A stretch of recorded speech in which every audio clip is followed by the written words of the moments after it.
नमस्कार, मैं हूं आपके साथ आस्था कौशिक। दोपहर 1 बजे के बुलेटिन की शुरुआत इस वक्त की 3 बड़ी खबरों से करने जा रहे हैं। नोएडा में बैंक का सर्वर हैक हुआ है। 16 करोड़ रुपए की ठगी का मामला इससे सामने आया है। आरोप के मुताबिक आरटीजीएस सर्वर को हैक कर धोखाधड़ी की वारदात को अंजाम दिया गया। सेक्टर 62 में मौजूद नैनीताल बैंक की यह घटना है। बैंक के आरटीजीएस सर्वर में सेंधमारी कर साइबर अपराधियों ने 84 बार अलग अलग खातों में 16 करोड़ रुपए ट्रांसफर किए। वहीं नोएडा पुलिस ने 6 साइबर अपराधियों को गिरफ्तार कर लिया है। यह गैंग लोगों को डिजिटल अरेस्ट कर करोड़ों रुपए की ठगी कर चुका है। यह गैंग राजस्थान से जालसाजी के धंधे को ऑपरेट कर रहे थे।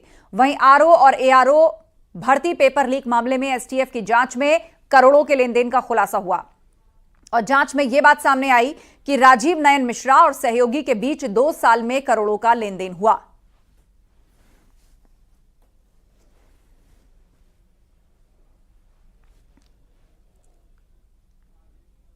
नोएडा में बैंक का सर्वर हैक करके 16 करोड़ रुपए की ठगी का सनसनीखेज मामला सामने आया है।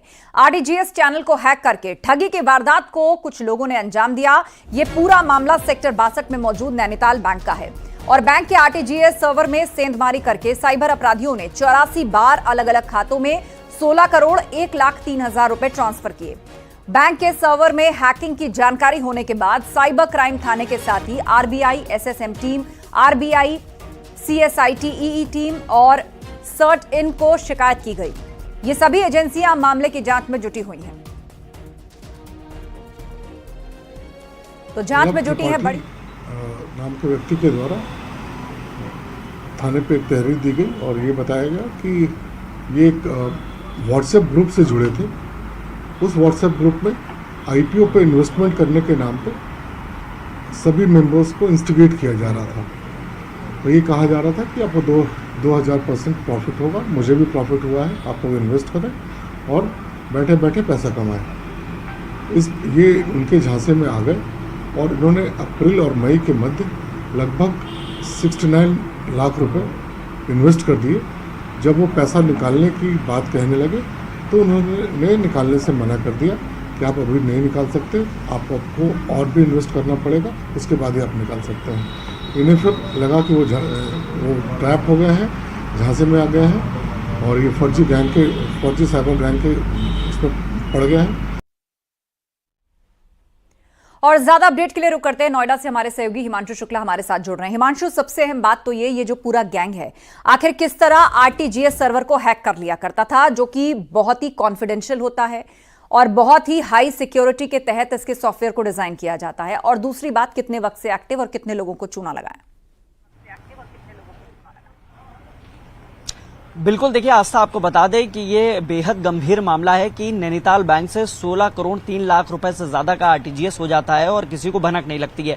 ये पूरा प्रकरण 16 जून से लेकर 20 जून के बीच में है। उसके बाद आईटी मैनेजर की तहरीर पर मुकदमा दर्ज किया जाता है। आपको बता दें, इस पूरे प्रकरण में अब जो साइबर क्राइम की टीम है वो अपना काम कर रही है, लेकिन आरबीआई ने अपनी जांच शुरू कर दी है और जो पुलिस के अफसर हैं उनके मुताबिक इस चीज से बिल्कुल भी डिनाई नहीं किया जा सकता है कि इसमें कोई बैंककर्मी शामिल होगा, क्योंकि हाईली सिक्योर्ड होता है, पासवर्ड्स होते हैं, आईडी पासवर्ड होता है और उसी आईडी पासवर्ड जनरेट करके इस तरीके के जो साइबर फ्रॉड है उसको अंजाम दिया जा सकता है। लिहाजा वो आईडी पासवर्ड किसके पास था, बैंक मैनेजर के अलावा और भी कोई इसको ऑपरेट कर रहा था, क्या ये आईडी पासवर्ड और लोगों से शेयर किया गया था? और इन सब में सबसे महत्वपूर्ण ये बात है कि ये साइबर फ्रॉड जब किया गया है, इससे कुछ दिन पूर्व ही जो बैंक है, बैंक के कई खाते हैं, वो नए बैंक खातों के जरिए इसमें पैसा ट्रांसफर किया गया है। वो बैंक खाते करीब 84 से 89 बैंक खाते हैं जिनमें ये पैसा ट्रांसफर किया गया और तत्काल इन बैंक से पैसा निकाल भी लिया गया है। आपको बता दें, दिल्ली, एनसीआर सहित अन्य राज्यों में ये बैंक खाते थे और पुलिस सबसे पहले जो दिल्ली, एनसीआर यानी नोएडा और दिल्ली में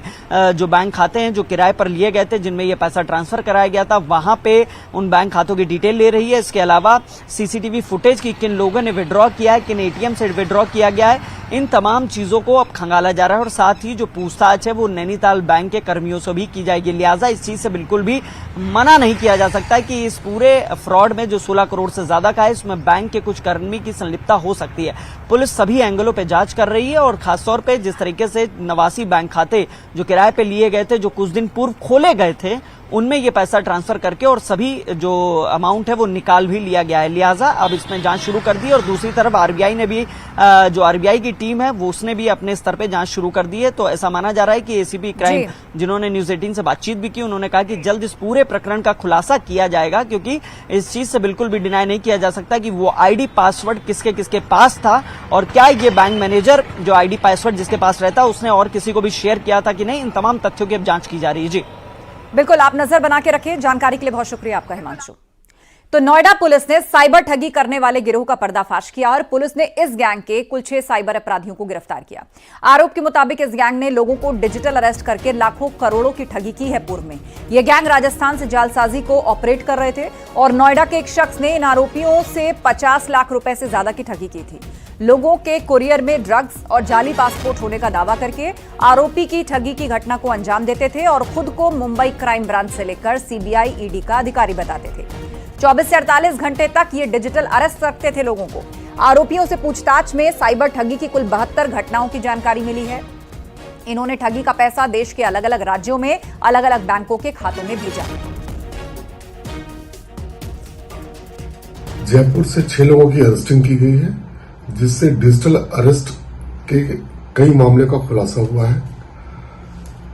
इनमें 6 सदस्यों को गिरफ्तार किया गया है, जिनके मोबाइल के अवलोकन से हमें करीब 70-80 अकाउंट मिले हैं, जिसमें 60-65 अकाउंट ऐसे हैं जो कि तमिलनाडु, तेलंगाना, राजस्थान, गुजरात, उत्तर प्रदेश, बिहार, झारखंड आदि कई स्टेट से जिनका संबंध है।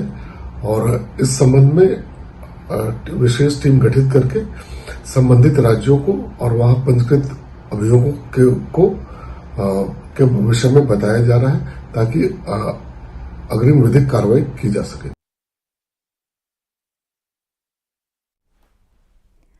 और इसी से जुड़ी एक खबर लखनऊ से आ रही है। महिला को डिजिटल अरेस्ट करके ठगी की गई है। महिला से करीब 2.5 लाख रुपए की ठगी की गई और इन ठगों से खुद को बताया पुलिस अधिकारी। वीडियो कॉल करके इस महिला को इन्होंने डिजिटल अरेस्ट किया। तो ऐसी ही मिलती जुलती घटना लखनऊ में भी हुई है, जहां पर एक महिला को डिजिटल अरेस्ट करके उससे लगभग 2.5 लाख रुपए की ठगी कर ली गई। इन ठगों ने खुद को पुलिस का अधिकारी बताया था और वीडियो कॉल के जरिए इस महिला को डिजिटल अरेस्ट रखा और उससे 2,57,000 की ठगी की। एक महिला को डिजिटल अरेस्ट करके लखनऊ में ठगी की गई है और जिन्होंने जालसाजी की उन्होंने खुद को पुलिस का अधिकारी बताया, उसे डिजिटली अरेस्ट रखा और उससे 2,57,000 रुपए की ठगी को अंजाम दिया।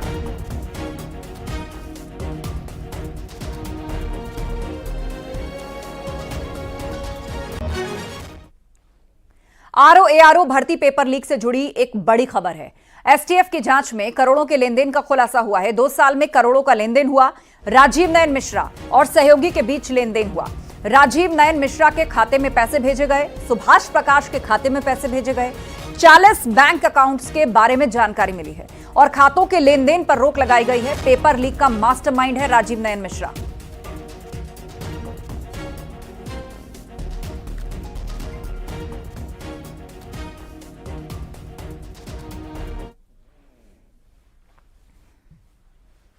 और नोएडा के गार्डन गैलेरिया मॉल में फायरिंग के मामले में एक्शन हुआ है। पुलिस ने फायरिंग के आरोपी दोनों कांस्टेबल्स को गिरफ्तार कर लिया। हालांकि उन्हें थाने से ही जमानत मिल गई। बताया यह जा रहा है कि दोनों पुलिस वाले गाजियाबाद के रहने वाले हैं और यहां एक पार्टी में शामिल होने आए थे। पार्किंग एरिया में यह फायरिंग हुई थी। हालांकि आरोपियों का यह कहना है कि गलती से गोली चल गई थी। दोनों आरोपी पुलिस वालों को सस्पेंड कर दिया गया है।